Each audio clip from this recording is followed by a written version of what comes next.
una ciudad errante, una ciudad de color. Yo vivo en una ciudad migrante que va buscando qué sé yo. Yo vivo en una ciudad errante que un día se mudó, buscándose a sí misma y buscando lo que aún no encontró.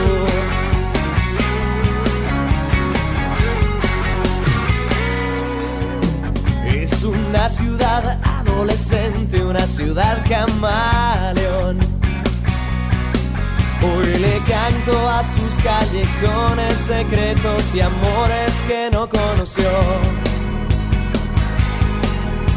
Yo vivo en una ciudad mutante, una ciudad construcción. Yo vivo en una ciudad mutante en construcción. Yo vivo en una ciudad que nace cuando la canto yo.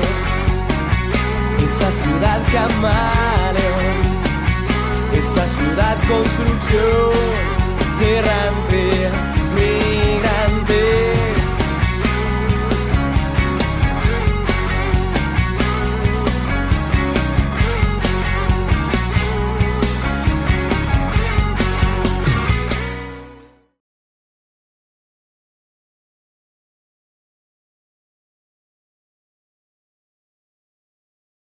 Bueno, me gustaría ver un poco más, digamos, como se ha visto en gestiones anteriores. Ahorita siento que está muy descuidado el tema de la salud, la educación, que es lo mismo. Veo gente haciendo cola por una atención médica. Veo bastante descuidada la ciudad y a la población más que todo. El tema del gobernador tiene que trabajar por Santa Cruz, ¿no? Como el alcalde también, ¿no? Para el bien del desarrollo de Santa Cruz, porque hay muchas necesidades, ¿no? Estamos estancados, pues, ¿no? Estamos estancados. Falta que tenga un alcalde o un gobernador una nueva visión, una nueva perspectiva, ¿no?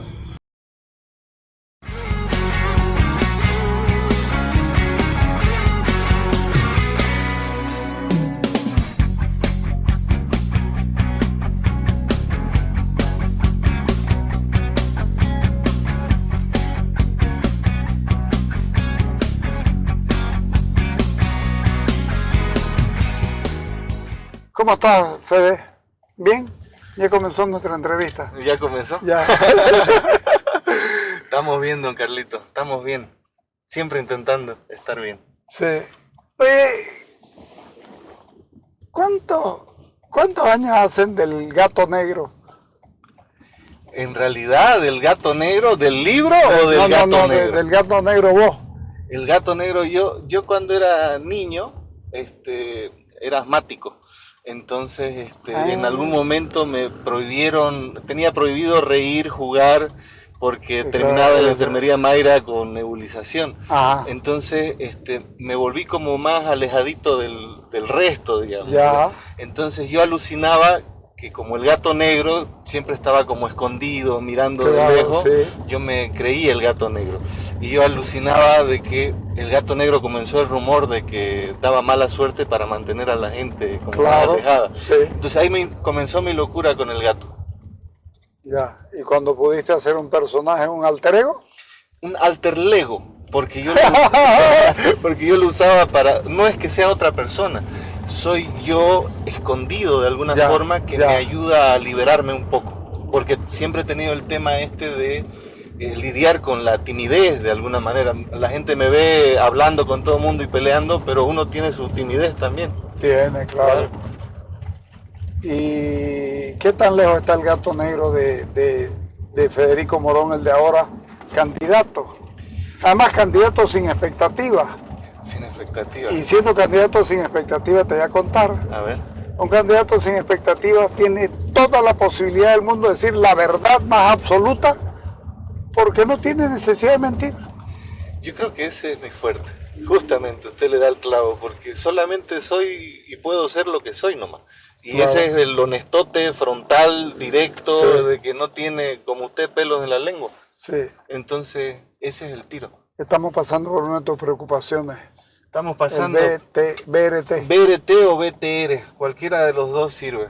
Muchos de los cruceños no lo saben, pero fui el que más hizo el que más trabajó desde el activismo para que no comience esta obra. De hecho, yo me paré frente a la maquinaria para que no comience la obra.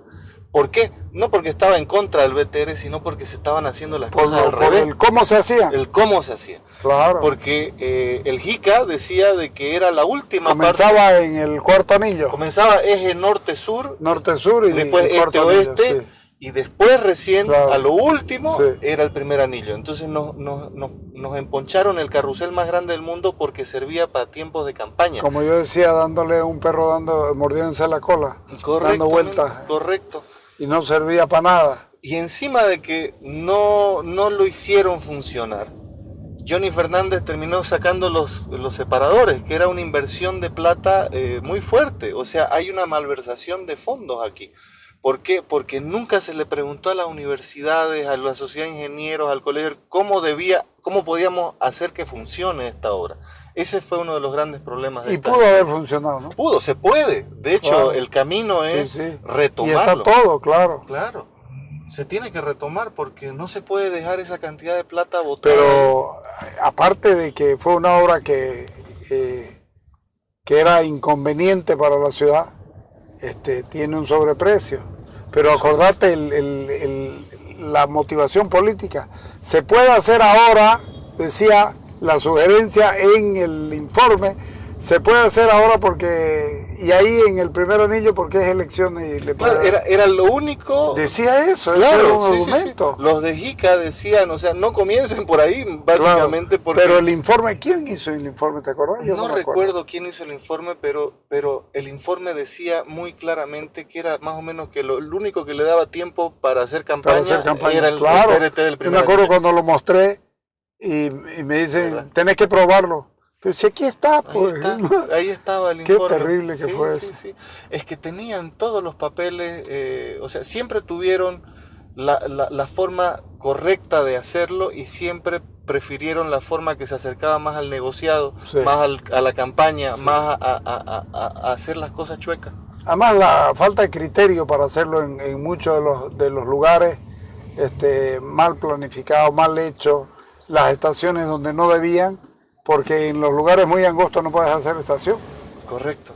Y así tienen un montón de problemas por todo el primer anillo que no han sido resueltos, pero que se pueden resolver. ¿Tu idea es recuperar eso? Sí, hay que recuperar esta plata invertida, hay que hacerla funcionar con el BRT, porque se satanizó el BRT, y no es que el BRT sea malo, es que aquí lo hicieron con las patas. Sí, con las patas, efectivamente. Pero hay que retomar. Hay que retomar eso. Y Santa Cruz es una ciudad muy cara por los negociados más que por las obras. Es que... Pues son negociados grandes, ¿no? Eso es lo que yo siempre digo, o sea, la plata de los negociados, los grupos de poder que viven de esos negociados, los grandes empresarios que viven de esos negociados, esos son pues los verdaderos... Que no son los verdaderos buenos empresarios. Correcto. Que los hay. Porque no tenemos nada en contra de los empresarios, ni que hagan plata. Claro. Pero hacer plata a costa del bolsillo de la gente, mientras la gente está durmiendo por una ficha en el hospital y no hay ni siquiera hilo de sutura para los pelados, ahí es donde uno se da cuenta de que... Por eso los peces gordos, don Carlos.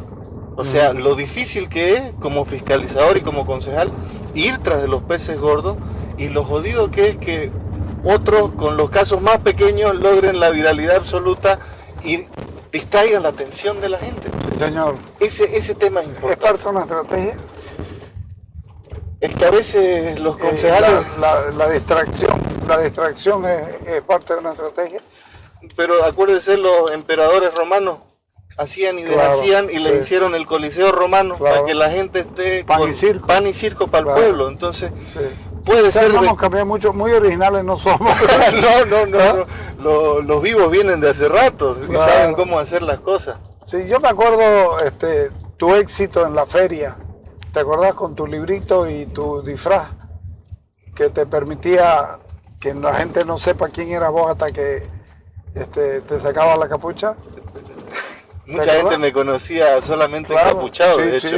Y la capucha me permitió salir a poder... hablar de libros, salir a enfrentarme con la gente, con cantidad de gente. Y usted ahí me ayudó mucho, don Carlos, que usted ahí vendía libros igual como pan caliente. ¿Te acuerdas que no fue bien? No fue muy bien, no fue muy bien. Y una anécdota de eso es que yo pensé que los libros de los estados del Gato Negro me iba a servir para agarrar, que la gente confíe más en mi creatividad como publicista y me contrate para hacer más campaña. Sin embargo, no sucedió eso y terminé viviendo de mi libro como 2 años, 3 años, yendo de feria en feria, y nunca pensé en mi vida que un libro me iba, porque era independiente, lo había hecho yo, no tenía editorial. Claro. O sea, me ayudó Editorial El País, pero era mío.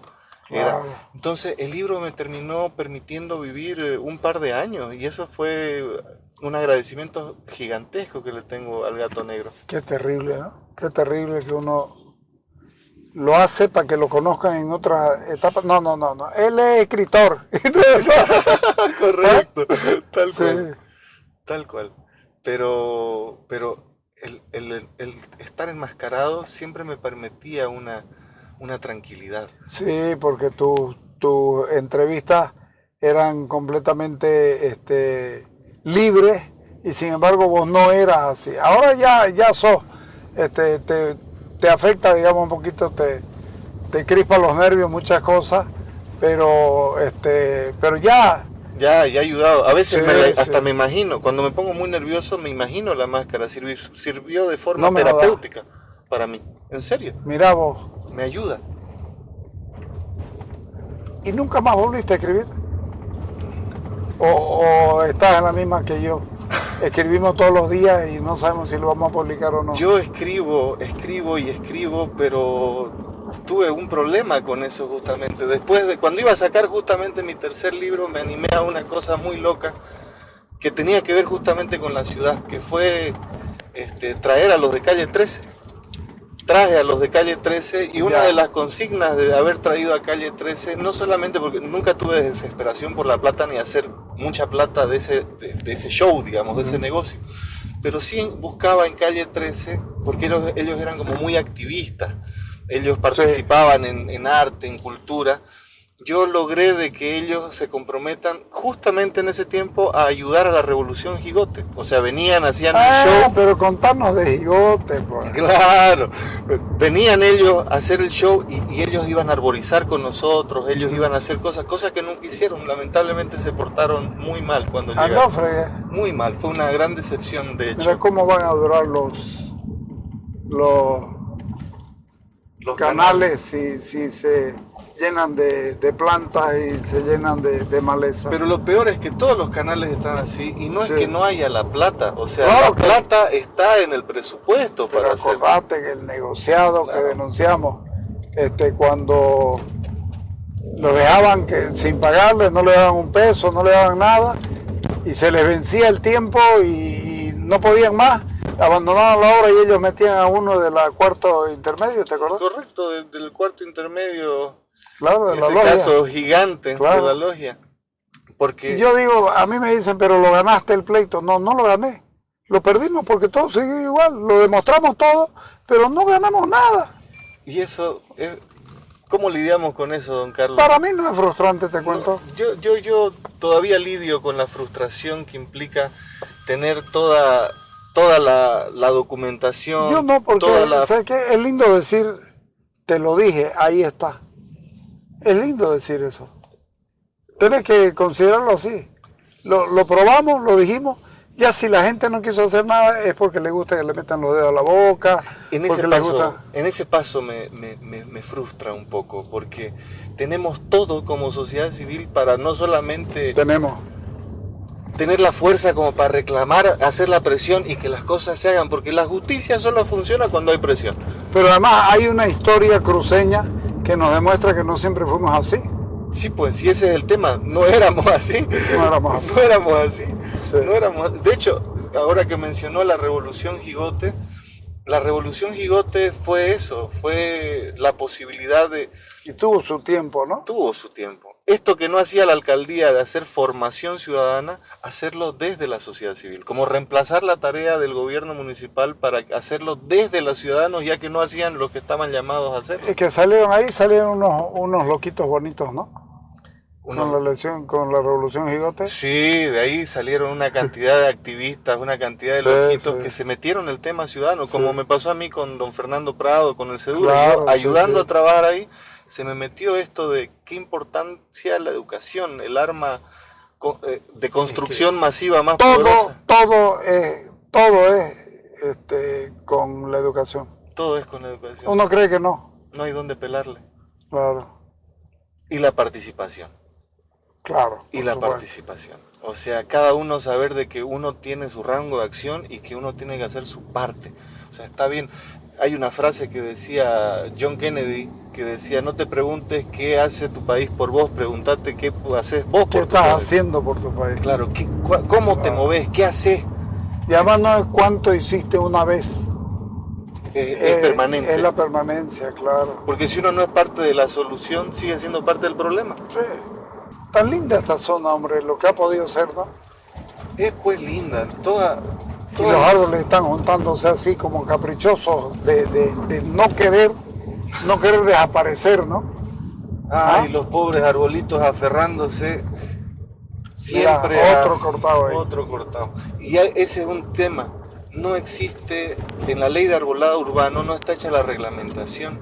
Entonces, cuando un árbol gigante cae, vienen, lo parten entero y desaparece. Sí, desaparece. Cuando las posibilidades de hacer arte con eso, las posibilidades de, como el árbol de la Plaza del Árbol Caído de Villa Mercedes, que los vecinos decidieron dejarlo echado nomás, y hasta ahora florece ese árbol y es una de las plazas más hermosas de la ciudad. ¿Verdad? Entonces siempre hay una forma de ver cómo seguir cuidando lo verde. ¿Sabe qué, don Carlos? A mí me parece impresionante cómo en otros países de afuera están comprando lugares donde había edificios, había cemento, los compra el gobierno municipal o el Estado y los vuelve verde. Justamente porque se han dado la importancia. Porque le está faltando el verde. Claro. Nosotros todavía tenemos harto, pero no se ha dado cuenta. Mientras ellos ya van de vuelta, nosotros vamos de ida. Destruimos el verde a una velocidad. No, y no se trata de que andemos a pie y de árbol en árbol. No se trata de eso. Se trata de convivir nada más. Equilibrio. Claro. Equilibrio. Porque esto te lo cobran. Estaba mirando, las cataratas del Niágara se han congelado y tienen 46 grados bajo cero. Eso no es porque sí. No, es porque algo está ocurriendo. El equilibrio de esta... Para nosotros somos pues a veces nos comportamos más como virus que como otra cosa de la humanidad. Sí. Y hacemos y destruimos a diestra y siniestra y no pensamos que alteramos el equilibrio de tal manera que es un harakiri, es un suicidio.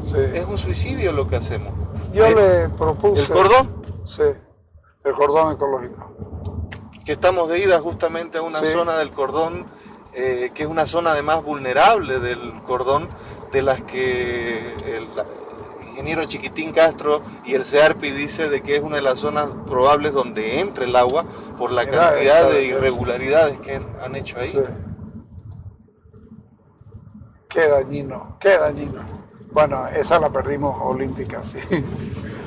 Porque... La perdimos algunas partes, pero no sé si... Sí, pero como pleito yo creo que sí, porque no le dieron pelota.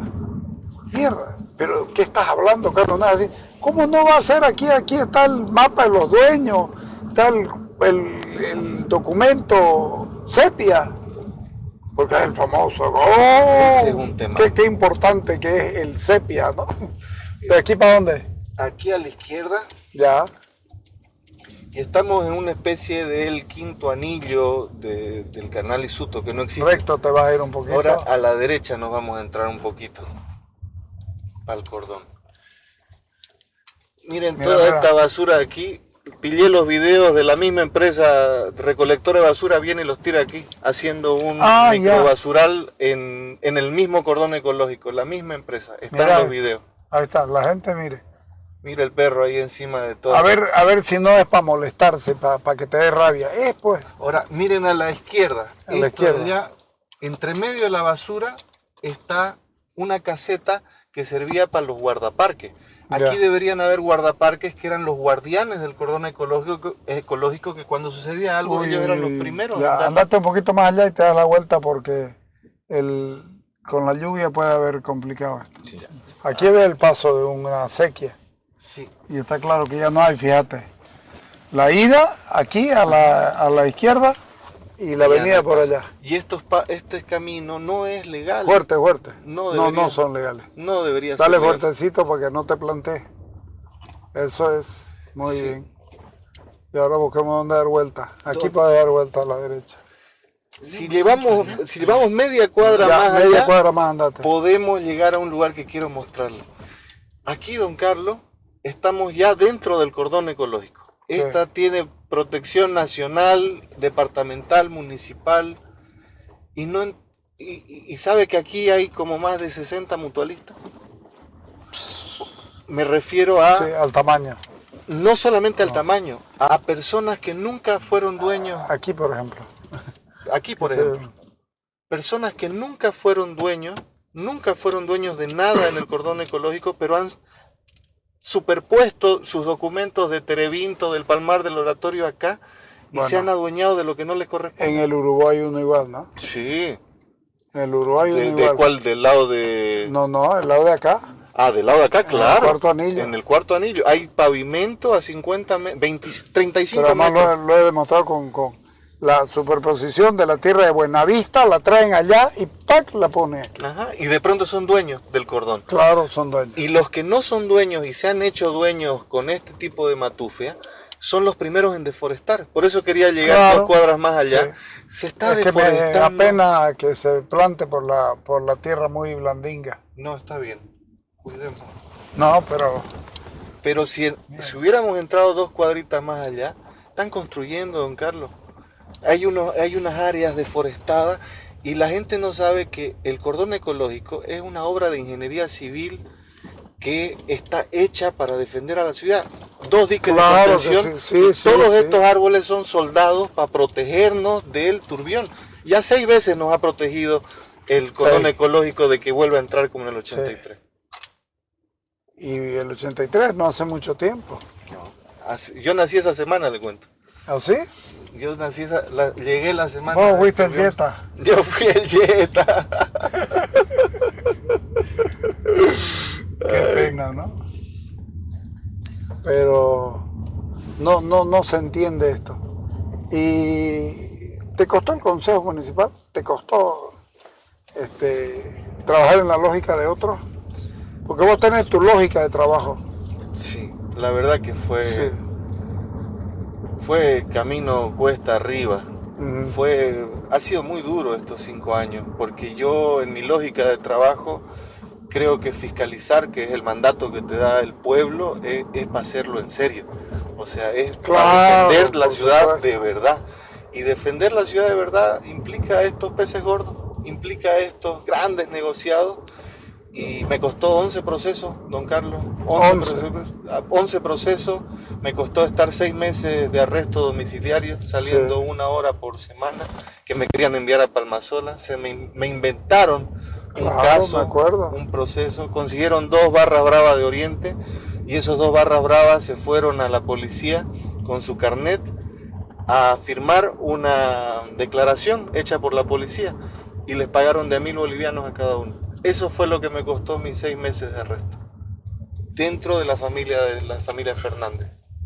Organizada por ella. Verdad que fue el tema de los familiares y estas cosas. Correcto. Sí. Porque allá por Paurito hay otro... Esa es la quinta de Tundi. No, esa es otra parte de Tundi también. Que son varios los casos que hicieron de que me metan preso para buscar cómo silenciarme, callarme, frenarme. ¿Cómo lograste revertir eso? Justamente porque uno de los chicos de que les pagaron 1.000 pesos, uno de los barras bravas, él se da cuenta después por los medios, porque yo salgo arrestado, se da cuenta de que para eso habían usado su carnet y su nombre. Él no tenía idea que era en contra mía. Entonces el tipo se acerca a mí y me termina contando: yo soy el que declaré en contra tuya, me estoy enterando. Belleza, claro. Qué honestidad, ¿no? El tipo termina llorando en mis brazos. mientras yo estaba todavía arrestado. El tipo termina llorando en mis brazos enterándose de lo que había sucedido. Y después, obviamente, como él tuvo el coraje de declarar y hacer la declaración de verdad de lo que había sucedido. Por eso es que a mí me va bien, termino bien con ese caso. Pero a él después lo buscan, la misma gente de Johnny, lo buscan y lo amenazan y el tipo termina saliendo de la ciudad. Qué bárbaro. O sea que... Y de esas me han hecho muchas, don Carlos. Bueno, pero te han hecho...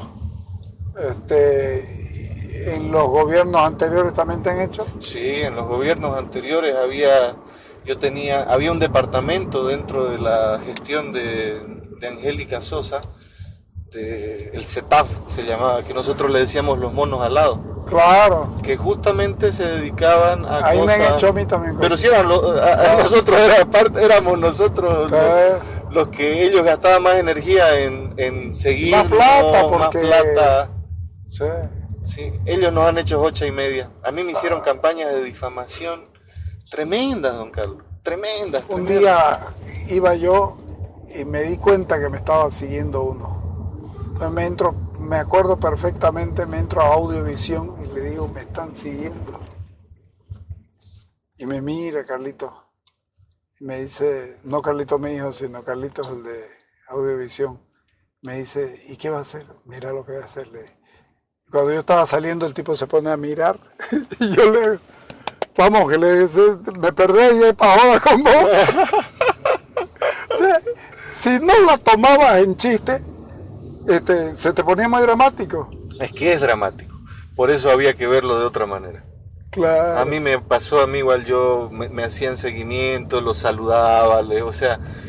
Tenía que burlarme de la situación porque la situación era compleja. Si uno se daba cuenta y realmente... no lo crea, relaja. Por aquí está la tierra que te digo. Por aquí, cerquita.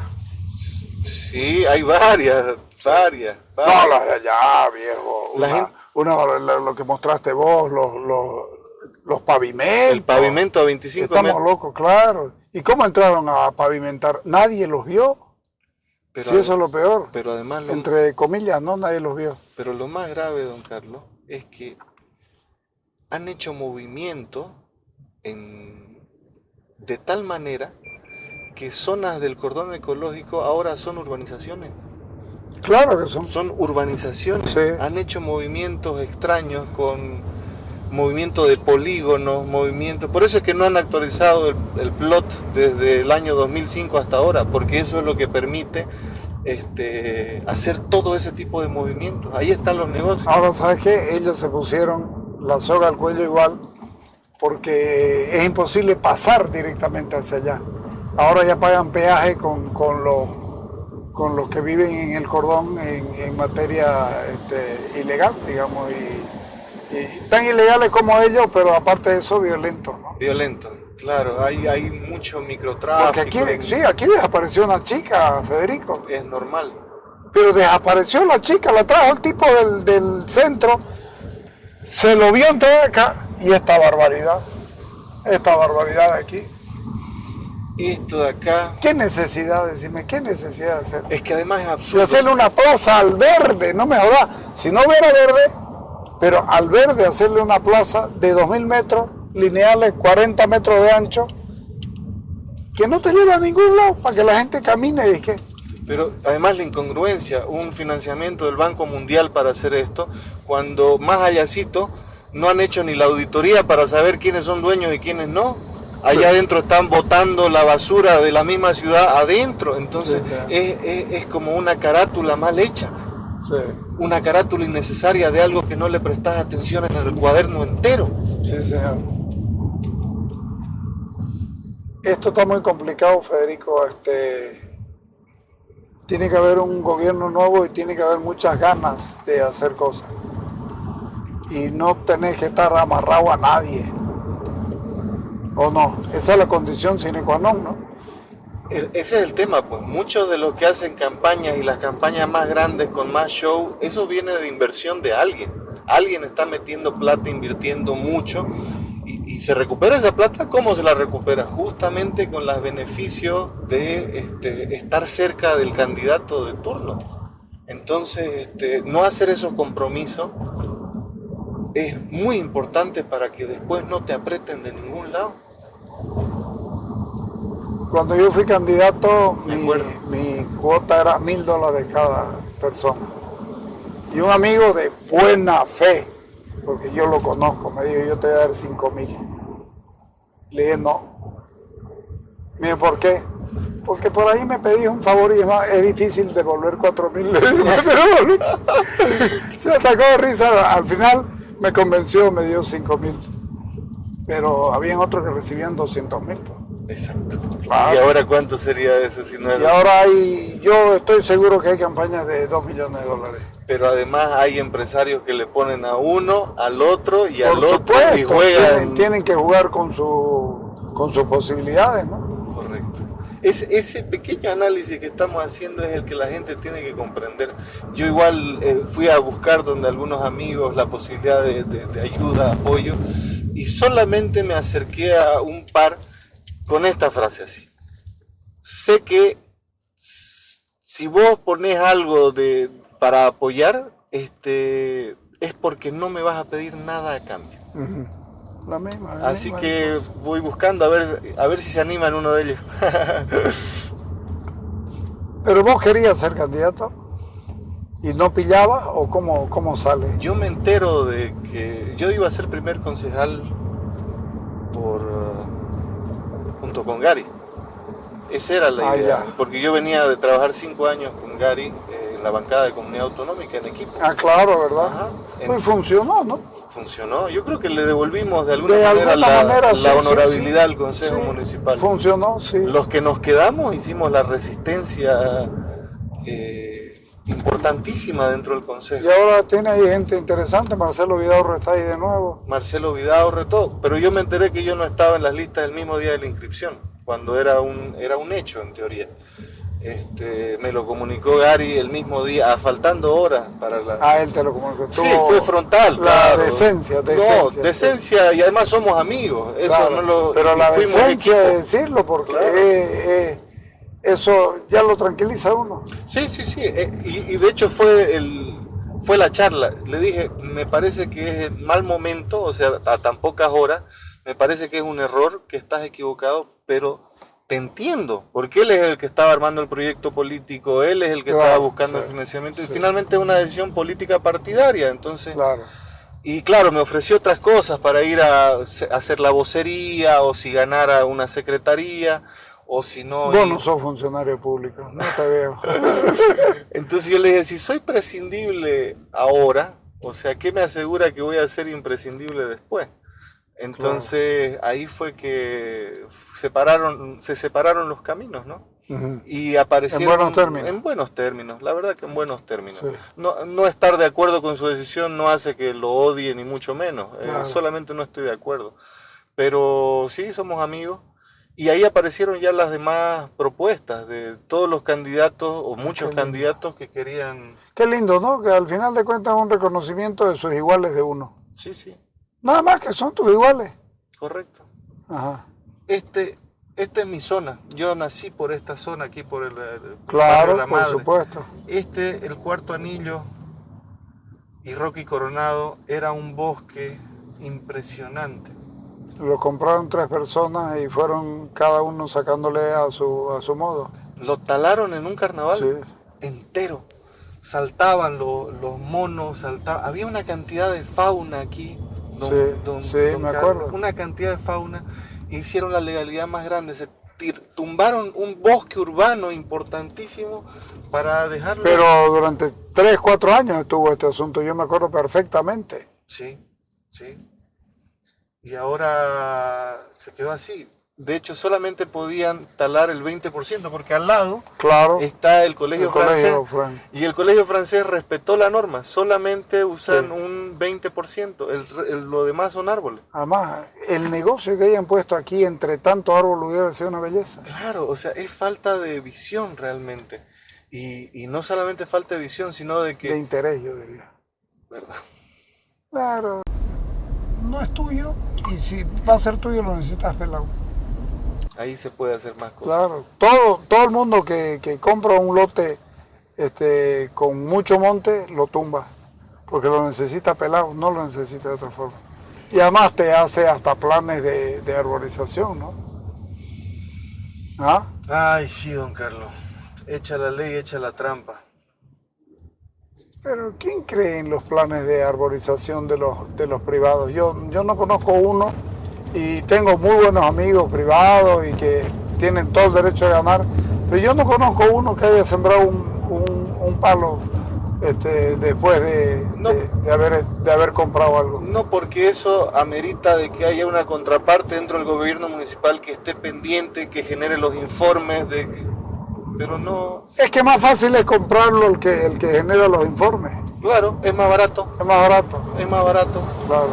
Se lo compra, el informe te lo rellena como si lo hubiera hecho, sí. Fotos de otros árboles en otro lugar y chao pescado. Y parece increíble, pero ha ocurrido. No, es una realidad. Claro. Es una realidad. Pese a eso, la pelea. ¿Ah? La pelea. Porque, mira, diera para que uno diga, mira, frenémosla ya esta, ¿no? Sí, a veces uno se cuestiona, uno que le encanta cuestionar, uno se cuestiona a sí mismo también muchas cosas. ¿Será que es el momento de frenar? ¿Será que es el momento de seguir? ¿Será que es el momento de ¿Cuándo será el apretar? momento de algo? Yo creo que hoy es el momento de hacer. De hacer. Por eso estoy en esto. ¿Y en tu casa qué te dicen? Es contradictorio, porque porque se preocupa. Claro, pongo el ejemplo de mi madre. Mi madre, hay una frase, no sé si la he escuchado, y qué piensa de él. Dice, las madres no sirven para la guerra. No termina ahí. Las madres no sirven para la guerra. Y claro, mi madre es una de las personas que más se preocupa, que más ha sufrido, más en silencio y no en silencio, más ha absorbido todo el miedo que implica las cosas que yo hago. Y ahí viene la frase de las madres no sirven para la guerra porque se vuelven como en un talón de Aquiles de uno. Pero al mismo tiempo, yo creo que las madres son la guerra. Ellas son la guerra, porque finalmente si uno tiene esta tosudez de querer hacer lo correcto, de querer hacer bien, de querer hacer... Tiene que... sale del padre y de la madre. Sale del... ya no la pares, hijo, seguí nomás. Ellas te intentan frenar, pero llega un momento en que te dicen, no te puedes parar aquí.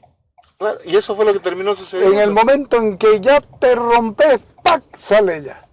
Yo me acuerdo de eso. Es lo que acaba de suceder. Yo pensé que cuando la posibilidad de ser alcalde, mi madre me iba a decir, no de nuevo, no esta vez, y terminan siendo ellos los que dan el último impulso. Mi padre me dijo, por primera vez en la vida, dijo esta frase, el coraje es contagioso. Claro. ¿Qué hago yo con eso? El coraje es contagioso. ¿Qué hago yo con eso? Sí, o sea, ¿Meterle nomás? Claro, pero el coraje es contagioso. Definitivamente. Los pueblos y las sociedades y las civilizaciones se han defendido por eso y han sobrevivido por eso, porque el coraje es contagioso. Es contagioso. Claro. Así como el miedo también. El miedo te lo imponen, sí. Y uno que tiene miedo, todos se vuelven avestruces. Yo siempre te digo que el miedo está hecho para vencerse. Sí. De hecho, uno tiene opciones. Hay algunos que no pueden, no importa. Pero en un momento de eso, la vida te dice, ok, aquí está. ¿Qué vas a hacer? Hay una frase que... te decía, perdón, te ves en la facilingo, o lo rompes el miedo, o lo seguís al miedo. Y yo conozco gente que te dice, hasta aquí di, no pude más. Y ya tiene la valentía de reconocer que Dios está ahí. Lo grave es el tipo que te engaña y te dice, sigamos, vamos, y ya no hace nada. Ahí está tu problema. Y te debe haber topado con situaciones de esas. Mucho, porque el verdadero heroísmo no tiene que ver con no tener miedo. El verdadero heroísmo tiene que ver con tener todos los miedos del mundo, pero... Y vencerlo. enfrentarte a ellos y vencerlos. Sí, señor. Ese es el verdadero heroísmo. Sí. Me acuerdo cuando querían ciertos vecinos adueñarse una partecita del country club y no tenían ninguna utilidad práctica. Yo era presidente de la Junta y les digo, hombre, estos tipos nos están dando un servicio medioambiental, porque esta de aquí lo único que podemos hacer es hacerle otro pedacito de mercado. Entonces hacemos un asunto, ellos nos tenían que cuidar la Laguna de la Muerte y ellos cumplían, la alcaldía no cumplía cuando yo era presidente de la Junta, y al final nos iban a hacer un bosque de cactus, que era el único que había, la posibilidad, y al final no se pudo, y cuando acordamos había una plaza construida que no tenía nada que ver, y creo que se la pidieron al country y el country se vio obligado a hacerlo, pero no era lo de ellos tenía otro proyecto. Mire usted. Imagínate un bosque de cactus. Maravilla. En Santa Cruz estaban el doctor Rodolfo Beise y mi tío Antonio Bacadíes como los coleccionistas de cactus más grandes del mundo. Ah, sí. No sé. ¡Del mundo! ¿Sabes lo que era?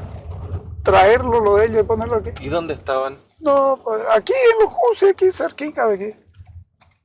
Cerquinga. Y el doctor Rodolfo Beise no sé dónde estaba, pero eran coleccionistas de cactus. Llegamos a su barrio. Sí, señor. Que de Palmas ya no queda mucho. Pero en Las Palmas, por lo que se ve, es por Las Palmas, España. Ah, ya, No ya. por la, sí, no sí. por otro. Porque hay una calle Granada y todos los... Ah, de ahí viene. Sí, Ah, yo ya. creo que de ahí sí. Y se está volviendo peligroso. Y ocurre con los barrios, con muchos de los barrios que tienen las paredes más altas, ya No, solamente ponen... las paredes más altas se ponen precisamente por la inseguridad. Claro, pero ¿qué es lo que sucede? Están resguardados de casa para adentro, pero en la calle se Claro. vuelve peligroso, Sí. porque ya no habitan el espacio de afuera. O Sí, sea, claro. no, por ejemplo, en Urbarí sucede lo mismo. La zona más segura de Urbarí es la Plaza de la Paloma de la Ahí. Paz. Federico, ya miramos el pasado, miramos el diagnóstico, sabemos que esto está mal, que puede empeorar, miramos las consecuencias, las causas de por qué estamos así, pero llega un momento en que nos sentamos y decimos, ¿y qué se hace? Y mi pregunta es, ¿qué hace Federico Morón, alcalde? Es buena la pregunta y creo que la respuesta es más importante, porque Ya. la respuesta tiene que ver con lo que hemos hablado. El CEDURE, Revolución Gigote, Programa de Formación Ciudadana, PLOT, El fantástico plot. el fantástico PLOT. Fantástico plot. Claro.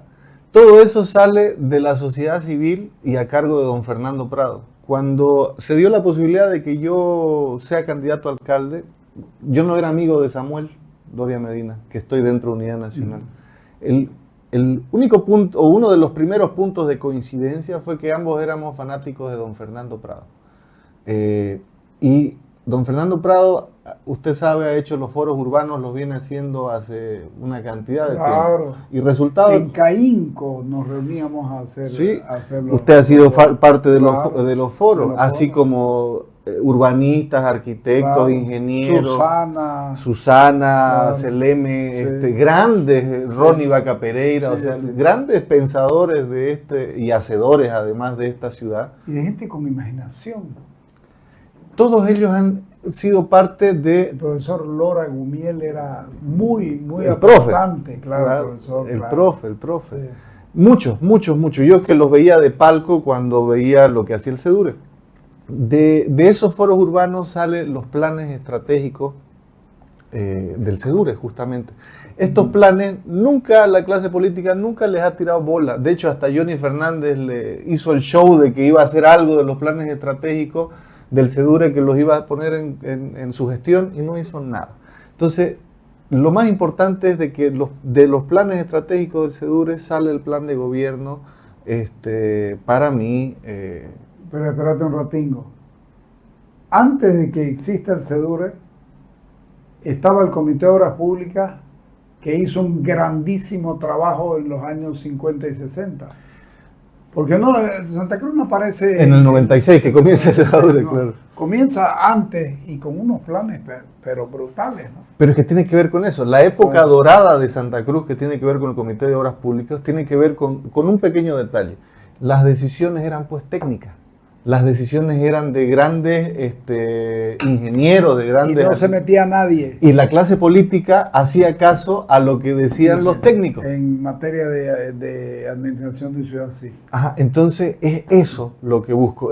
Imagínense un Consejo Ciudadano de Planificación Urbana que no solamente siga los planeamientos del SEDURE, sino de que incorpore a los colegios de arquitectos, colegios de ingenieros, universidades, para hacer la conexión entre municipio y sociedad civil, para que los planes a seguir salgan justamente de la base del SEDURE más este Consejo Ciudadano. Pero además la alcaldía era más libre hasta antes de la Revolución del 52 que después de la Revolución del 52 cuando la tomó políticamente el MNR. Era más libre. Usted me lo dice. Claro. Y fíjate vos que se trabajaba. Mira los ingenieros que han pasado por ahí. Ingeniero Quintela, Rolly Aguilera, Sergio Antelo. Hernández, Sergio Antelo, que era creo que es el único arquitecto de ese nivel. Bueno, estuvo después, en los años 80 entró el arquitecto Barrero, que también tuvo un aporte interesante, y después Fernando Prado, que era arquitecto, pero la gran mayoría eran Quintela Bacadíes, muchas piezas. Pues. Entonces, de ahí salían los mejores lineamientos para avanzar. Además, discúlpame que te corte, Comité de Obras Públicas y su brazo operador, el Comité del Plan Regulador, Comité Técnico del Plan Regulador. Estaban totalmente Comité Técnico del Plan Regulador. Técnico, esa es la palabra.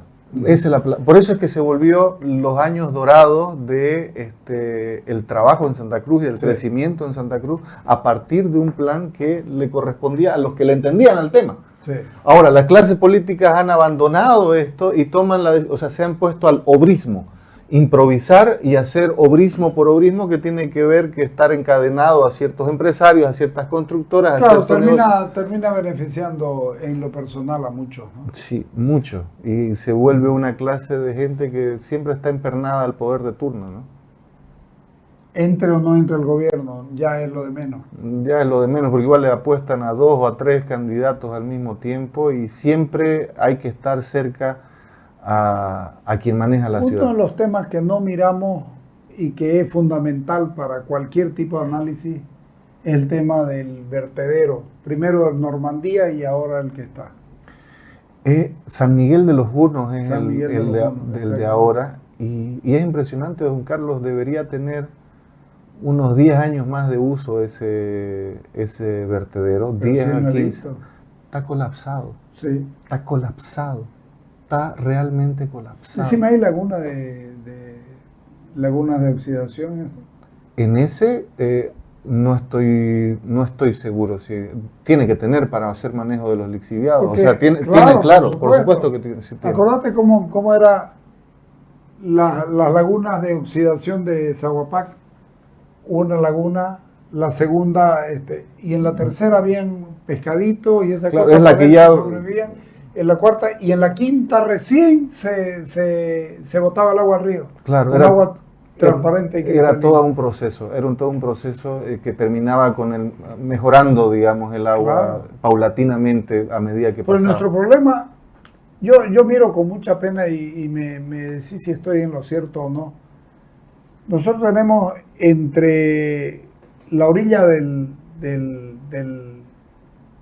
Piraí, en la zona de lo que es Porongo, desde Porongo hasta Portachuelo es una sola masa de calles armadas para que no viva nadie, pero la venden como si fuera un urubó. Hasta el Portachuelo, en Portachuelo ahí venden la gran Urbó, no sé cuánto. Sí. Y claro, y ahí viene el negocio del suelo, donde hacen que la ciudad se estire para los lados con Pero tu miedo más grande debiera ser que por abajo está el famoso Urbó Huendá, defendido solamente por Mario Aguilera. Y nadie más defendió eso. Y ahí abajo pasan todos los ríos subterráneos que nos dan agua a nosotros. En realidad, los activistas logramos arrancarle a Rubén Costas con presión de que se vuelva la UCPN Urubamba. Sí, eso señor. lo conseguimos peleando y demostrando lo que estaba haciendo este urbanizador al otro lado, y nosotros hablamos de ese tema y lo presionamos a Rubén Costas hasta que usó la UCPN Urubamba. Y ese punto, Sí, es tu verdad eso. Sí. la UCPN Urubamba está conectado con la UCPN Lomas de Arena. Y ese, Claro, por supuesto. que son las lomas del Cuyabo. Exactamente. Todo ese nivel de conexión es pues la más importante para la Para que nosotros, para que nuestros nietos puedan tomar agua. Claro, todo sale de ahí. Y aquí hay una gran pelea, porque ahí viene el terreno de la familia Kim, por ejemplo. No sé si se acuerda de la pelea Sí, de, por supuesto. de la familia Kim. Toda la conexión... Los coreanos, ¿no? Los coreanos. Los coreanos son cruceños y coreanos. Sí, pero la pelearon. La peleamos durísimo. No, y ellos fueron fantásticos. Ellos son los guardianes del acuífero, porque ellos han cuidado este espacio de tierra, pero como forma de vida lo han cuidado, su espacio de tierra, que es justamente parte de la conexión entre la UCPN Urubamba y la UCPN Lomas de Arena. Ahora, lo malo es que la gobernación no ha querido hacer de que todo este trayecto entre UCPN, esa no está cuidada como protegida. No, pues si hay un subalcalde por ahí que tiene los letreros de sus próximas obras. No, el del alcalde de La Guardia hace obras ahí, Sí. están secando las lagunas, o sea, todo ese nivel de conexión para que funcionen las dos UCPNs conectadas, las dos lomas de arena. Ya estamos hablando de algo de por más plata que tengas, sin agua no vas a poder hacerlo. Claro, ese es el harakiri del que hablábamos en su auto, o sea, la gente está destruyendo todo el nivel posible de conexión hídrica, y el acuífero, su salud depende de todo ese nivel de conexión, es decir, riachuelos, curichi, ríos, todo eso. Más las corrientes internas y subterráneas. Entonces ahí nos estamos tirando un disparo en el pie. Ahí hay un trabajo muy bueno de Mario Aguilera, sí. No sé si lo has visto. Sí, he visto. Él piensa desde la metropolización. Exactamente. Es que si se piensa en metropolización, si algo tenemos en común todos los municipios que vivimos, es que todos dependemos del mismo sistema, pero nadie está haciendo lo que se debería para conservarlo. Y además que estamos esparciendo la basura entre todos los municipios. Claro, correcto. Y no nos damos cuenta del daño que estamos haciendo. Pero te escuchaba vos en la televisión hace unos días. Y vos decías, ya todo está hecho, no hay nada que hacer. A ver, contame, es decir, no hay nada que inventarse ni escribir más. No hay necesidad de estar escribiendo más. No sé si era tan así, pero yo decía, o sea, una parte sí, yo decía de que ya las leyes, hay muchas que están hechas, Sí. normativas que están hechas, es tener la voluntad política para cumplirlas. Pero creo siempre de que hay mucho por hacer, siempre. La imaginación es más importante que el conocimiento. Entonces, pero es una ventaja, al final de cuentas, tener las leyes hechas, es cuestión de desempolvarlas. y reglamentarlas algunas, que no están reglamentadas. ¿Por qué se acostumbra? Vos has estado 5 años en el Consejo Municipal. ¿Por qué la gente se acostumbra a hacer una ley sin reglamento? Porque a veces la ley que uno propone, negocio? claro, a veces la ley que uno propone soluciona un tema, pero ese tema que quiere solucionar el Ejecutivo lo quiere como postergar todavía para que todavía no se haga el propósito de la ley. Decime, yo sé que una cosa es la ley y otra cosa es el reglamento, pero no se puede sugerir el reglamento al mismo tiempo.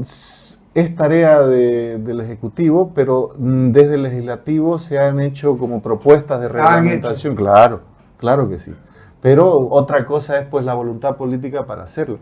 Don Carlos, nosotros como comunidad autonómica metimos más de 35 proyectos de ley, de los cuales solamente 2 o 3 han llegado hasta el puerto. Yo estuve desde el principio de mi gestión tratando de hacer de que se haga la auditoría al cordón ecológico. Recién hace 3 semanas he logrado que se dé la ley de auditoría al cordón ecológico, una ley jurídica, técnica y ambiental, que nos va a demostrar quiénes son dueños y quiénes no son dueños. Y tienes un mes para eso. Tiene 120 días, de sí, los pero cuales vos ya tenés han un mes de gestión y no tenés más. Yo, de hecho, Ahora, voy a renunciar por ética porque soy candidato el 11 de febrero. No tiene nada que ver con la ética eso. Y es un ¿Usted error, cree? Y es un error que renuncie porque es un derecho ser hasta el último día. Vos sos electo, les guste o no les guste. Podrá ser antipático que esté, pero la ley dice se puede candidatear en la condición de electo. Y vos podés. Y podés hacer harto, no sé para qué vas a renunciar. Es una perspectiva suya que me gusta. Yo la pensé, de hecho. Yo coincidí. Parte de mi equipo me dijo de que era muy importante que la gente entienda de que no estoy de servidor público y de candidato al mismo tiempo, pensando en el público. Claro. De hecho, yo tomé la decisión de no renunciar inmediatamente en mi inscripción porque tenía 4 proyectos y 4 casos importantes que tengo que mostrar. Entonces me puse como fecha límite el 11 de febrero que tengo un PIO, que hacer una petición de informe oral. Entonces voy a aprovechar mi gestión para poder hacer mis últimos casos de fiscalización, los más importantes. A mí me parece que es importante porque la gente lo deja eso en manos de nadie. Sí, pues. Porque está bien, ustedes trabajaron orgánicamente, pero yo he visto que los suplentes nunca están enterados de lo que está haciendo el titular. A veces hace una cosa... Esto se ha visto en los últimos años, porque en la época donde el presidente era Chelel, o Jorge Marcos Salvador, o Pillín Rivera, o Jerez Justiniano, había un continuum, y era posible, en algunos todavía eran de 2 años algunas gestiones, pero había una continuidad. Y eso te va permitiendo que vos te vas y se lo encargás a tu suplente.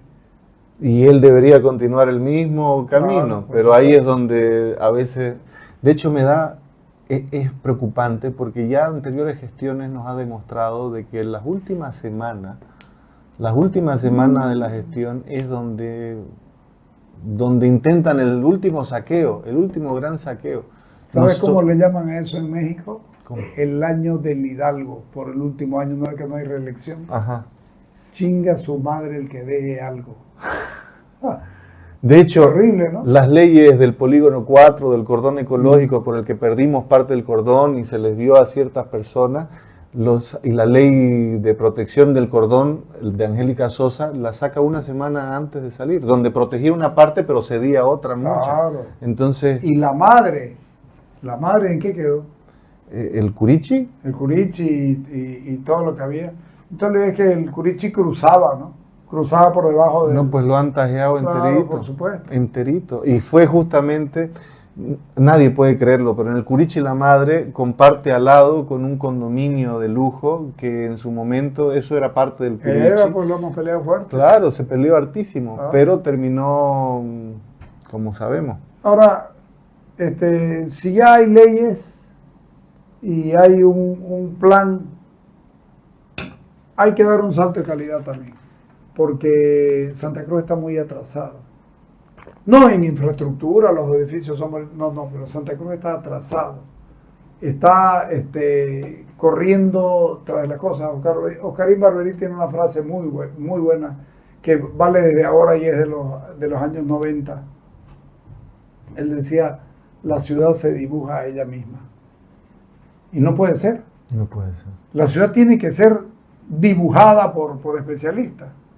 ¿Cómo vas a hacer para solucionar eso? Está bien, las leyes que ya hay te van a ayudar y seguramente reglamentarlas rápido, pero hay que dar el salto, hay que salirle a la ciudad y comenzar a construir ya esta metrópoli que estamos comenzando a vivir, desordenada, fea e insegura.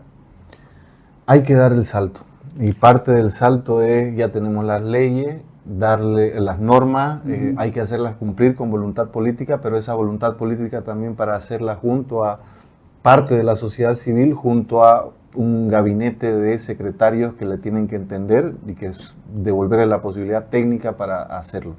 Pero ahí el nivel de volver a esta ciudad un gobierno abierto, de verdad. Un gobierno abierto que implique el acceso a la información, que implique la participación de los controles sociales reales para que sepan lo que estamos haciendo, pero además de tener un gobierno abierto, lo que necesitamos es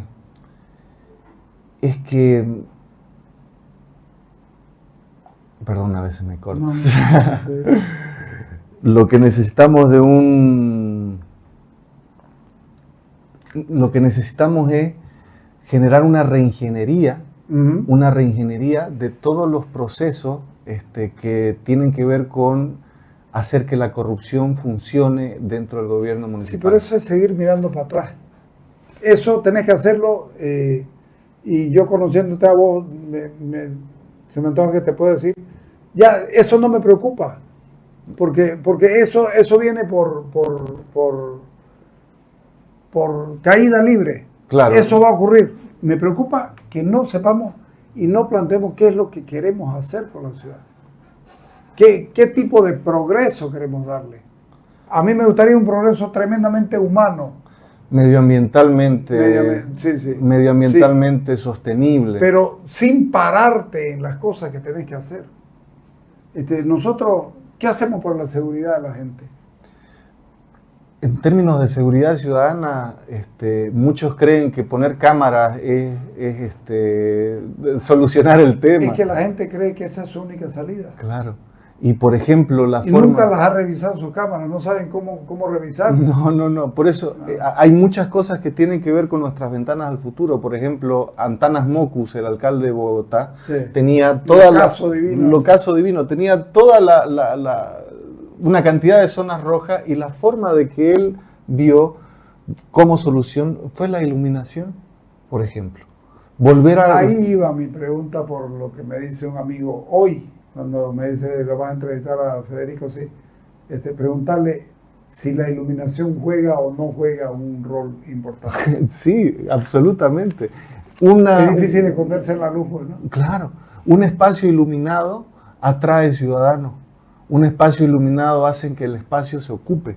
Lo que hacían Antanas Mockus era asegurar la iluminación de un espacio público, pero no solamente eso, podía hacer de que usando arte y cultura les daba dentro de ese espacio que la juventud pueda tener algo que hacer en ese espacio. Entonces, cuando la gente ocupaba este espacio, aparece el sentido de pertenencia. Esto ya no es de una pandilla, ya no es de la zona roja, esto es mío.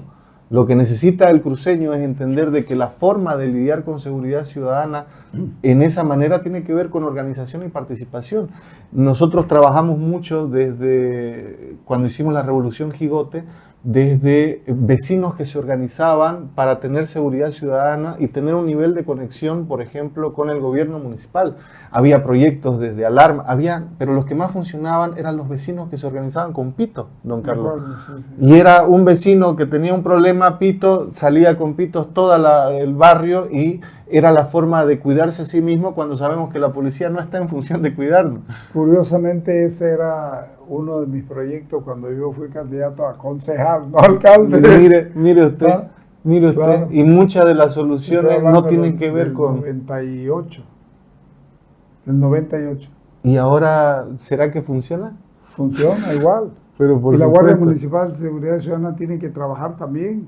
Pero es que no tiene que ser unos quitacanastos. Es que la ciudad tiene que gastar plata en su seguridad. Y tiene que poner guardias municipales de seguridad ciudadana en todo la mancha urbana.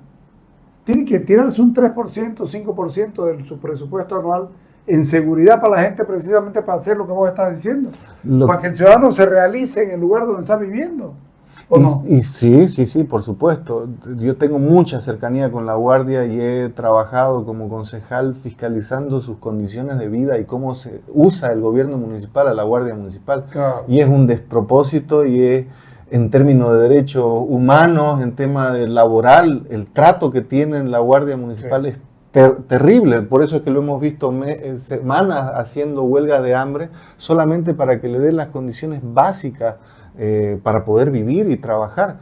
Entonces, el ejercicio es a la inversa. Si nosotros trabajamos con la Guardia Municipal y hacemos conexión desde la iluminación en el barrio, pero teniendo la posibilidad de conectarse con una Guardia Municipal que esté debidamente... Que además, cada distrito tendrá su número de guardias municipales en función del número de personas que viven en el lugar. Correcto, siempre va a faltar gente. Sí, por supuesto. Siempre va a faltar porque la ciudad se ha estirado mucho y hacia afuera en vez de densificarse por el negocio del suelo y estamos como... ¿Qué harías para pararlo eso? El plot, la actualización del plot, lleva 20 años sin actualizar, pero no solamente es actualizarlo, sino de entender de que tiene que haber cómo hacerle seguimiento, monitoreo y ejecutar acciones para poder reordenar la ciudad. La ciudad ha crecido de tal manera con un plot sin actualizar que es ahí que no se lo ha actualizado porque es ahí donde en escritorio se cambian los usos de suelo. En escritorio es donde perdemos áreas de equipamiento, en escritorio es donde perdemos área verde. Papelcito sepia, papelito sepia, las láminas sepia. Las láminas sepia. Las láminas sepia, los cruceños no lo saben, pero es como el archivo histórico. Como en la memoria de la ciudad. Es la memoria de la ciudad vuelta a papeles, vuelta a láminas.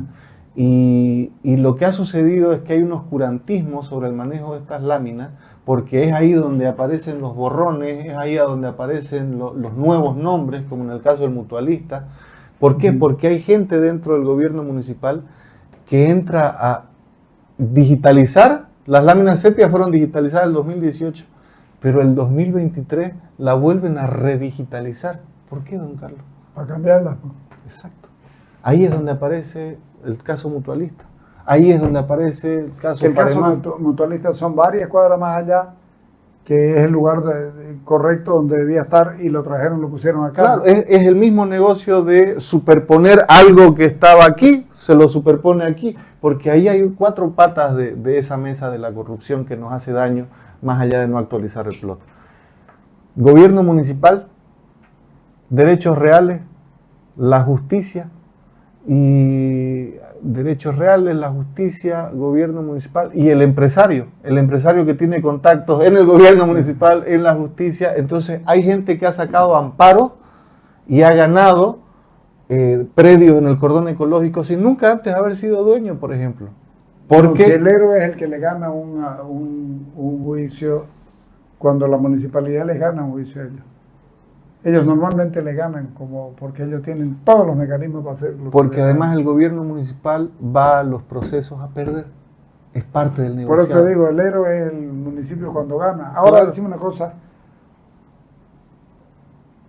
¿No te parece que la gente que está en el Consejo Municipal está un poco perdida? Y te voy a explicar por qué. Porque resulta que es tan gobierno como el gobierno departamental o como el gobierno nacional.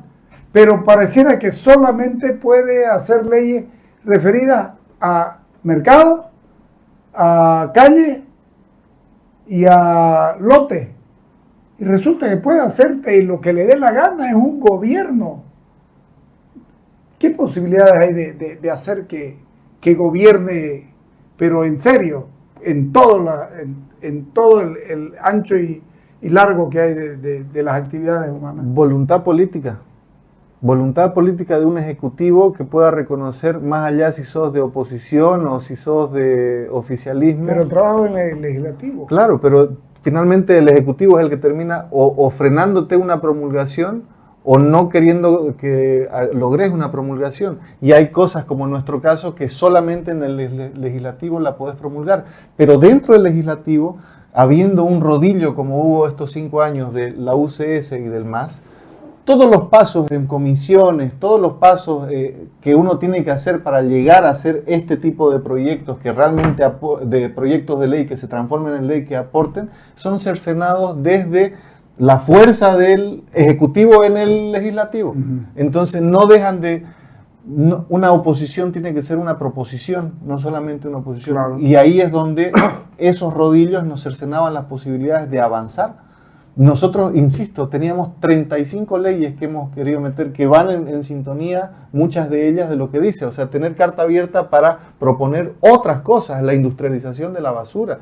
Todo eso no. Ese es un rol importantísimo. Pero importantísimo. De hecho, el mundo está ahorita industrializando su basura y nosotros seguimos, no podemos seguir así. eso es parte de mi plan de gobierno. Tiene que ver con, yo le cuento la historia. En la gestión ya de Percy vinieron europeos,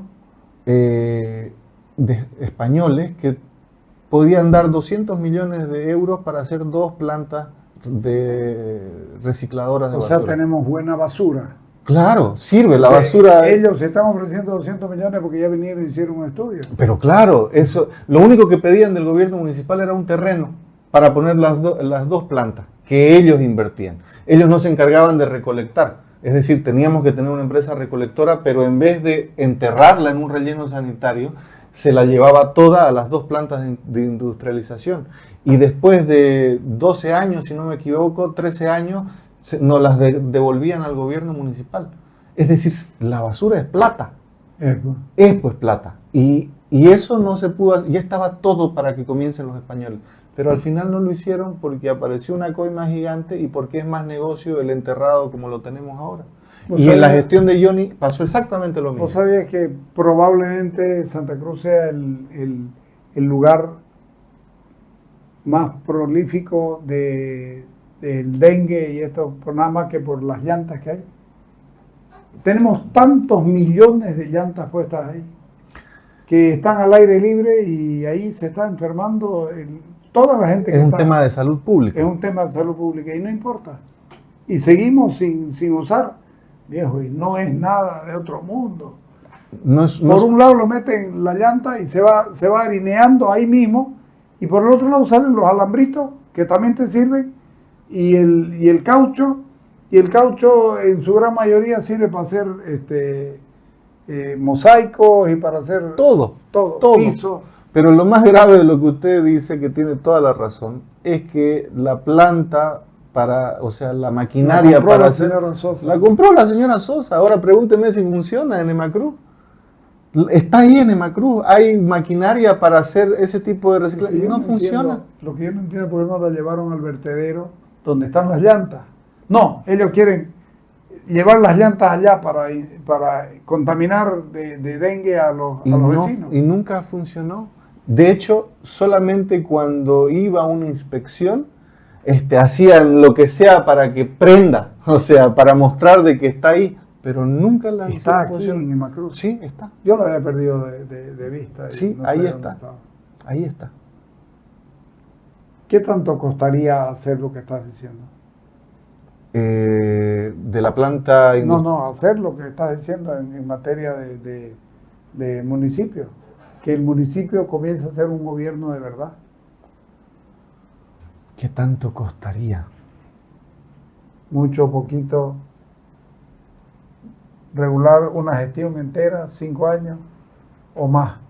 Yo creo que no nos olvidemos que este año ya comenzamos con el POA anterior y tenemos un presupuesto de 4.650 millones de bolivianos. El primer año va a gastarse entre todas las deudas que tiene Johnny Fernández y que ha dejado. No va a dejar hacer gestión como se debería. Entonces lo que hay que hacer el primer tiempo es comenzar a organizar la casa. Y por supuesto... ¿Cuánta gente hay que votar? Estamos en 14.000 funcionarios. Mierda. 14.000. Y yo creo que con 8.000, 6.000 estaríamos del otro lado. Y hay que esos supernumerarios bajarlos de manera de que puedan irse para la salud, para el área de salud, y trabajar en salud preventiva, por ejemplo. Pero tenemos por demás de funcionarios. El caso ítem fantasma, yo ese lo he llevado, esa documentación, los números, yo pude tener acceso a las listas. Es para no creer cómo se repartían, los concejales eran dueños de tal cantidad de ítems, algunos colegios de profesionales eran... Concejales de oposición y de... Ajá. Y de... Johnny Fernández. Oficialismo. Johnny Fernández, la época de Angélica Sosa. Yo he presentado el documento por el cual Johnny Fernández tenía 600 ítems. 600. Y eran enemigos, ¿no? Claro, y eran enemigos. Entonces ahí es donde uno se da cuenta cómo funciona esto realmente, cómo...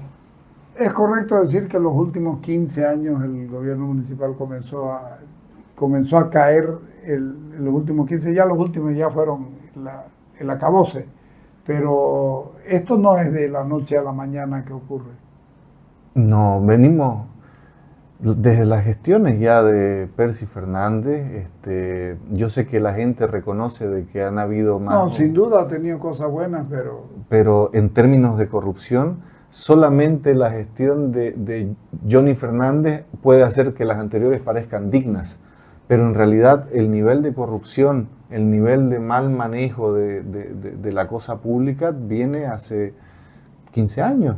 15 años nos vienen robando una cantidad de dinero porque, por ejemplo, en impuestos municipales, los mecanismos de corrupción dentro de lo que antes era el SER y ahora es el SAT, tienen que ver exactamente con la misma forma de robar cientos de millones al pueblo cruceño. Cientos de millones, hasta el día de hoy. Uno tiene una casa en Equipetrol, con un usuario del RUAT, que es el programa por el que se hace, te ponen que tu casa está en la Virgen de Luján y te descuentan y uno paga en negro. Es decir, se va la plata por cientos de millones. Por eso para mí es importante en esta nueva gestión hacer de que la dirección de auditoría interna del gobierno municipal funcione como debería funcionar y poder hacer auditorías externas también, porque todo lo que se ha hecho en impuestos está en el sistema.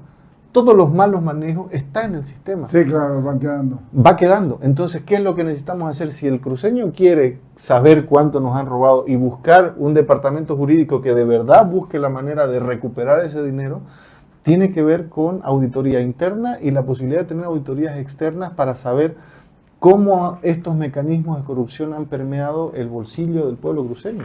¿Qué es lo más importante que hay que hacer en el municipio de Cruceño? ¿Esto que estamos diciendo? Entre otras cosas.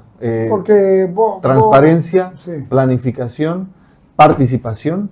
Porque esto de la obra estrella no necesitamos obra estrella. No, yo creo que muchos candidatos pueden caer en decir necesitamos mega obras. Obras se necesitan. ¿Qué mega obra justificaría su nombre? ¿Qué mega obra justificaría? Porque vos lo escuchás a tus colegas. ¿Cuál es la mega obra que necesitamos nosotros? Yo creo que la mega obra que necesitamos es volver a planificar. Desde el comienzo, ¿no? Sí. Mira vos, yo voy en las mañanas a hacer un programa en el micro norte, digamos, ¿no? En el triángulo famoso ese. Ahí hay lugares que cuestan $15,000 el metro cuadrado, porque tiene una inversión espectacular y siempre digo que si subís un dron en la nochecita y lo filmás eso, estás en Nueva York o en cualquier ciudad de esas.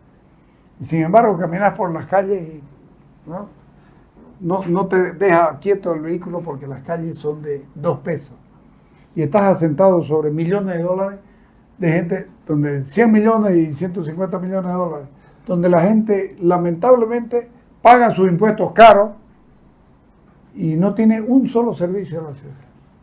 No, en términos de servicios estamos en la peor situación posible. Residuos,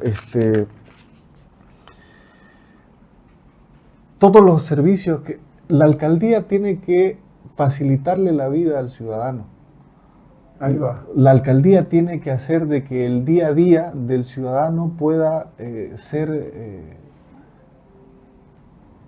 mejor solamente en patentes, en funcionamiento, en licencias de funcionamiento, en los servicios. O sea, todo está hecho para complicarle la vida. Estamos al revés. Todo está hecho para complicarle la vida al ciudadano. ¿Por qué? Porque mientras la corrupción te haga la vida más complicada, la salida es el tramitador. Si vos buscas en internet, el tamaño de Santa Cruz es de 12 kilómetros menos que San Paulo. Y en San Paulo viven 40 millones de habitantes, aquí viven 3. hemos estirado la ciudad de una manera hasta por y el rinde. negocio del suelo. Pero que me cuente cómo es que rinde. Yo no entiendo cómo rinde. ¿Por qué da? Si ya la gente que vive en el kilómetro 20 tiene relación con la ciudad. Entran 100.000 vehículos por hora solamente del norte aquí. Por ejemplo, el sistema de transporte público tiene que ver con todo esto. Y eso, si no lo arreglamos, vamos a tener problemas. Y mucha gente cree que es un cambio que se tiene que hacer de la noche a la mañana y sin los operadores de transporte público. Y yo creo que hay que incorporarlo a ellos como una pata. Pero ellos son... yo antes tenía la misma mirada tuya y ahora ya no les creo. Ellos están así como los empresarios estos que quieren hacer edificios como de lugar y están haciendo y sobornando todo. Ya el transportista cree que son un fin en sí mismo. Es un problema. Pero mire usted, necesita darle, que el pasajero, el ciudadano, pues darle un servicio de dignidad, que el chofer tenga un servicio con dignidad. O sea, el joven que murió hace pocos días tiene que ver con un hombre que está 16 horas atrás del volante, manejando. O sea, no tiene las condiciones ni por si acaso. Y es muy loco, pero ya desde Ojalá ese nombre sirva para como piedra de toque o elemento de quiebre para que las cosas ya no sean así.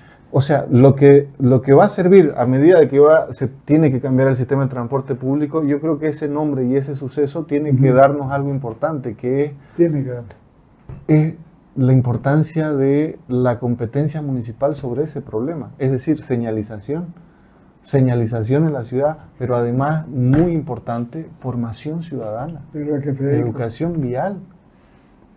La ciudad es la dueña de todo eso. No es tránsito que tiene el manejo de los policías en las calles. ¿Por qué? La calle la hizo la ciudad. Los semáforos los puso la ciudad. Las señalizaciones las pone la ciudad. Y la multa la cobra tránsito, que es una institución del Estado. Y no le importa a la autoridad municipal porque lo que quiere es quedar bien con la policía. Correcto, porque según la ley Marco de Autonomía del 2009, eso es competencia del municipio. Claro que sí. Es competencia del municipio. Bueno, por lo menos sabemos la ley y sabemos para dónde ir. tenemos el camino. Y lo más importante, de que uno no tiene todas las respuestas del mundo. Por eso es que uno tiene equipo. Por eso es que uno tiene la posibilidad de trabajar participativamente y ayudarse con la sociedad civil especializada. O sea, la comunión del municipio con buen norte más una sociedad participativa te da pues la posibilidad de saber cuál es el mejor proyecto para avanzar, para dónde ir. Hay que tener esa capacidad. Ojalá nunca sepamos cuáles son todas las respuestas, porque significa que nos quedamos sin hacer preguntas, Federico. Y vos sos un preguntón. Eso me gusta. Soy un preguntón. Gracias por venir. Muchas gracias, don Carlos. Dale. Te agradezco.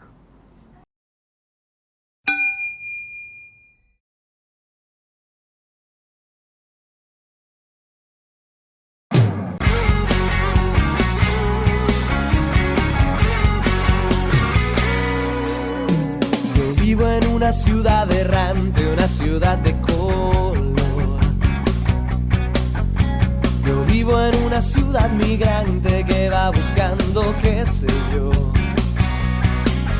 Yo vivo en una ciudad errante que un día se mudó, buscándose a sí misma y buscando lo que aún no encontró.